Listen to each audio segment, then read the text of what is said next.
Ďakujem. Takže ešte trochu viacej slovenčiny. My sme z Univerzity svätých Cyrila a Metoda v Trnave. Napriek tomu, že to máme v názve, tak nie sme až tak veľmi svätí, ale pokúšame sa takisto robiť niečo s hrami. Dostali sme sa k tomu tak, že sme na Fakulte masmediálnej komunikácie, ktorá je vlastne pod niečím, čo by sa v zahraničí asi volalo ako Digital Humanities, že postupne sme tam nejako prišli, ale takými skôr nárazovými skokmi, než nejakou plánovanou aktivitou. Takže vlastne popri marketingu, komunikácii a rôznych takýchto odvetviach nám vznikli digitálne hry, za čo sme teda veľmi radi, ale zároveň to bol taký trochu zvláštny štart, keďže väčšinou tie hry vo svete vznikajú buď to pod tými umeleckými odbormi alebo pod tými technickými. U nás to je takto. Hovorím, vznikalo to tak veľmi za jazdy a začali sme sa hneď venovať veľa veciam. Ja väčšinu z nich vynechám, keď ich chcete nejako dohľadať alebo sa chcete na ne popýtať, kľudne potom bude na to čas. Ale v zásade máme 3 také oblasti. Snažíme sa hry nejakým spôsobom tvoriť, napriek tomu, že teda tá skratka TEDy skrýva vlastne teóriu digitálnych hier, že mali by sme byť akože herní teoretici, ale robiť 60 herných teoretikov ročne sa neukázalo ako veľmi žiaduce, tak sa snažíme z nich robiť aj nejaké ďalšie veci. A teda tá najsilnejšia je tá tvorba, potom tam máme veľa ľudí, ktorí sa zaoberajú vlastne o tú nejakú spotrebu tých hier, čiže o to hranie. A samozrejme nejaký mediálny biznis okolo toho, keďže podobne ako ten futbal predpokladáme, že aj tie hry nakoniec budú väčšie peniaze robiť v tom pozeraní, než v tom hraní, takže uvidíme, kam to príde v tomto smere a snažíme sa to nejakým spôsobom celé ukotvovať teda aj akademicky. A tá štvrtá vec, ktorá tam nie je ako keby uvedená, je tá teoretická reflexia, teda to pôvodné, to, čo sme mali robiť, že sa snažíme písať nejaké články, robiť nejaký výskum a zbierať veci, samozrejme.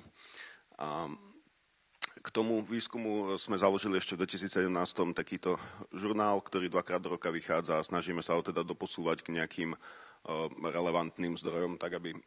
dokázal fungovať na v tom vesmíre tých akademických textov a momentálne nám to ide tak pomalšie, ale teda je to malý tím a robí čo môže. Ale každopádne ho často využívame na publikovanie našich čiastkových výstupov. No a ako som hovoril, že vychádzame z takého zvláštneho backgroundu a bereme tie hry ako médiá, tak v podstate nebereme ich ako audiovizuálne médiá primárne, ale bereme ako médium ten samotný proces toho hrania. A preto sme sa začali pozerať v podstate na nejaký fenomén hrania v nejakom širšom kontexte historickom už pred tým digitálnym obdobím. To znamená, že naše prvé veci, vlastne, ktoré sme nejakým spôsobom začali zbierať, boli ako knihy a veci o tom, že ako sa tu ľudia hrali predtým, čo robili, ako sa hry implementovali do rôznych štrukturovaných aktivít a ďalších vecí. Taká najštrukturovanejšia aktivita propaganda a veci súvisiace bola vlastne zhrnutá v takom jednom miničlánku, ktorý teda nie je o tej hlinkovej garde, ktorá je na obrázku, ale je o období vlastne socializmu a o pionierských hnutiach a organizáciách, čo bolo celkom zaujímavé pre nás zistenie, lebo každý si to tak nejak po svojom pamätáme, teda ja po mene, ale tých ľudí ešte, ktorých sme oslovili, si to nejak tak pamätali každý inak a zistili sme, že teda to bola pestrá škála vecí a aktivít, ktoré sa robili a teda hry boli veľkou súčasťou. Potom sme sa vrhli na takýto výskum. Bol som na takej jednej konferencii, kde pán Klima rozprával o tom, ako vznikalo Dračidopie a vlastne sme si tak povedali, že by sme radi videli ako keby zvyšok toho príbehu, že však aj nejakí iní ľudia sa tomu venovali a že ako to vlastne celé bolo. A zistili sme teda, že kedy k nám doputovalo prvé DNDčko, ako to bolo, a tiež je to celkom taký zaujímavý príbeh, ktorý vlastne doplňa tie veci. Nie je to nič prelomové, asi sa to dá ako keby nejak bežným rozmýšľaním vydedukovať, že asi tak nejak to bolo, ale je pekné teda, že máme to podložené tými rozhovormi, ktoré sú zaznamenané, zazdrojované a vlastne akoby, že toto je tá verzia histórie, o ktorú sa dá potom v budúcnosti oprieť. Naposledy, posledný rok sa vlastne intenzívne venujeme v spolupráci s Vojtechom zo Spolku herní histórie televíznych hier a Pongov, čo tiež vyzerá taká vec, že ktorej sa netreba veľmi venovať, lebo však stále je to Pong na 1000 spôsobov,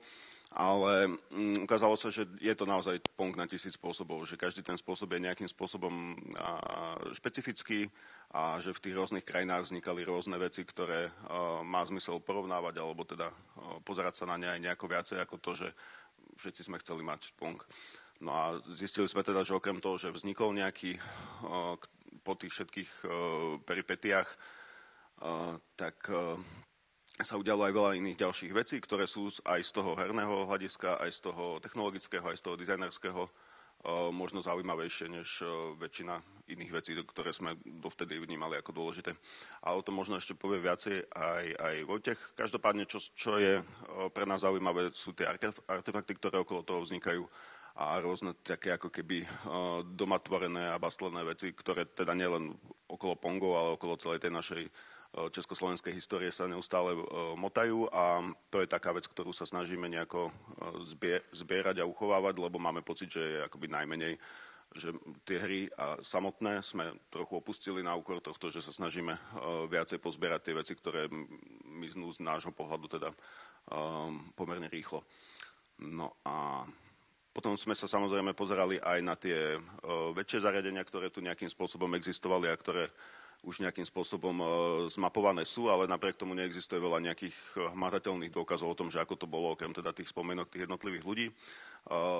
Našli sme minimum fotiek, existujú nejaké iné iniciatívy, ktoré hovoria o tom, že už existuje v podstate skoro hotový dokument na túto tému, len teda nevieme sa nejako k nemu dostať, tak sme zatiaľ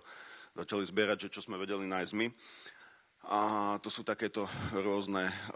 zberateľsky neveľmi zaujímavé a neveľmi vábne kusy techniky, ktoré ale nás veľmi zaujímajú a považujeme ich za vlastne jadro toho lokálneho herného zážitku, že to, čo dnes sa dá zozbierať a zohnať v zahraničí, je síce pekné a je to nejaká svetová história, ale tá naša taká naozajstná, ktorú si proste tí rodičia, alebo teda niektorí z nás pamätajú, vyzerala skorej takto a boli by sme radi, keby sme z niečo najviac dokázali zachovať a eventuálne niekde časom potom ukázať. Tiež bojujeme s tou vecou, že teda či to dávať do rúk ľuďom, lebo samozrejme, že tak, jak sa to ničilo tie roky, tak sa to ako keby bude ničiť aj ďalej, ale snažíme sa nájsť nejakú takú cestu, ako to spraviť. A takisto máme trošku problém nájsť niečo, že pôvodný stav, lebo každý je svojím spôsobom originál a 1000 rôznych zásahov bolo vykonaných po ceste do toho, čiže není nič také, že ako keby, že takto to malo vyzerať a vieme to zrekonštruovať, čiže zatiaľ ich držíme v takom stave, v akým ich nachádzame a snažíme sa ich viac menej len zdokumentovať. Taká jedna vec, ktorá nám ešte stále na ňu nevieme dočiahnuť, lebo si to kupujeme samozrejme z výplat a z rôznych nejakých zarobených peňazí, takže ten budget nie je veľmi veľký a nevieme dočiahnuť na 3 kusy takéhoto zariadenia, ktoré zostalo ešte v jednej súkromnej zbierke, ktorá hrozí tiež nejakým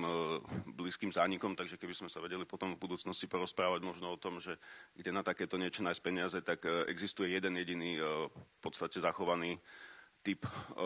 herného automatu, ktorý vznikol ešte v Československu, ktorý vyzerá takto nejako, to sú aktuálne fotky z tej zbierky, ktoré by sme radi teda nejako získali, sú 3 kusy v takom pochybnom stave a potom existovala ešte jedna verzia, ktorá sa asi nezachovala vôbec, takže to je to, čo máme. Väčšina tých herných automatov skončila nejako takto, že vlastne to je tiež z československej produkcie výherný automat,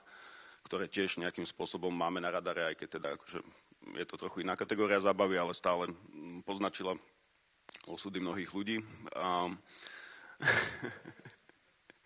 A teda rôznym spôsobom, nie väčšinou dobrým, ale ťažko akože vystrihnúť úplne z tej histórie, pretože existovala a možno, že otočila aj viac peňazí, aj viac akoby tých ľudských životov nejakým spôsobom. No a teda väčšina z nich sa úplne nezachovala, my nejaké máme a snažíme sa ich tiež nejako uchovávať, ale väčšina z nich skončila teda tak, jak je vidno na obrázku, nejakou akože rekonštrukciou, prerobením v niečo celkom iné. S tým súvisiaca vec, čo sa týka nejakého sledovania toho, že ako sme sa tu hrali, sú samozrejme všetky tie Famiklóny a vietnamské a turecké a rôzne verzie konzol, ktoré k nám prúdili vlastne v tom našom rannom kapitalizme. Snažíme sa tiež nejakým spôsobom ich uchovávať, aj keď teda to je taká tiež nekonečná cesta, lebo ich milión a dodnes sa v podstate vyrábajú a prúdia sem aj z rôznych krajín, čiže dajú sa nájsť vlastne už dneska na tom našom trhu aj také, ktoré pôvodne boli v iných krajinách. Čiže je to taký mix a snažíme sa z toho, čo máme pozbierané, robiť nejaký výskum ohľadom toho, že ukazujeme ich ľuďom a pýtame sa ich, že ktoré z nich si pamätali, alebo ktoré z nich mali doma, alebo či chodili hrať ku susedovi, alebo mali vlastnú a takéto tie jednoduché veci, ktoré by nám mohli pomôcť uceliť ten pohľad na to, že ako sa tu tí ľudia hrali, lebo veríme, že je to dôležitá súčasť vlastne toho, ako tu vlastne dnes funguje aj súčasný herný trh alebo celkovo vnímanie duševného vlastníctva, hodnoty vecí a neexistujúcich vecí a celkovo napríklad prístup k tomu, akým ľudia sú schopní tvoriť hry, lebo tak ako pri tých ostatných médiách, že keď má niekto napozeraný určitý typ filmov, tak proste robí potom nejaké filmy, takisto je to s knihami a veríme, že tak to bolo aj s hrami. A je to dosť vidno aj na tých našich študentov, keď sa pokúšame o tú tvorbu, že veľmi záleží, z akého backgroundu vlastne vychádzajú a čo majú nahraté, a či je to akože tisícky hodín v jednej hre, alebo že či je to nejaká širšia škála hier. A zistujeme, že vlastne tie staré hry tam skoro na pár výnimiek vôbec nefigurujú, čiže snažíme sa to dobiehať nejakým ako keby povinným hraním, že majú nejakú selekciu, ktorú si vlastne musia naozaj v tej pôvodnej verzii odohrať a jednak z toho vytvárame nejaké záznamy a let's play a takéto veci.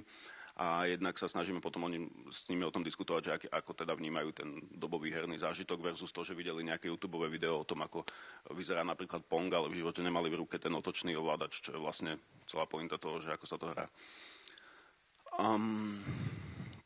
S tým súvisí teda samozrejme aj tá metóda prístupu k tomu ako keby pirátskému zdroju hier, kde každý mal 1000 hier, ale vlastne žiadnu dohratú, čo je úplne diametrálne iné než teda ten západný alebo neviem, japonský trh, kde vlastne každá tá hra mala nejakú kampaň, mala nejaké sprievodné manuály, ďalšie veci k nám sa dostávali proste v takých tých balíkoch neoznačených, nepomenovaných,